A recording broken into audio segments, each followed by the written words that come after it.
ஹாய்ங்க.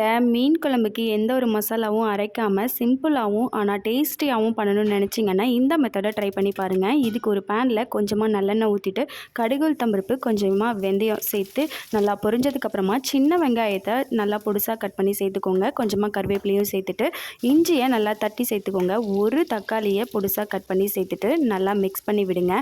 இப்போ நம்ம மசாலாலாம் ஆட் பண்ணிக்கலாம். இது 2 ஸ்பூன் மிளகாத்தூள், 1/2 ஸ்பூன் மஞ்சத்தூள், 2 ஸ்பூன் தனியாத்தூள், தேவையான அளவு உப்பு சேர்த்து நல்லா கலந்து விட்டுட்டு மூடி போட்டு வச்சு நல்லா வேக வச்சுக்கோங்க.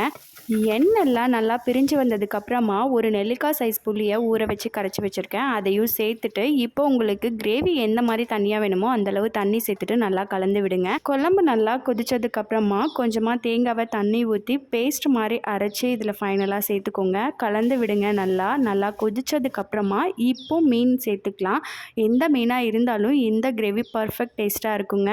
5 நிமிஷம் கொதிக்க வச்சிங்கன்னா சூப்பரான மீன் குழம்பு ரெடிங்க. ஃபைனலாக கொத்தமல்லி தலையை தூவி இறக்கிட்டிங்கன்னா அருமையான மீன் குழம்பு ரெடிங்க. இந்த மீன் குழம்பை நீங்களும் மறக்காமல் ட்ரை பண்ணி பாருங்கள்.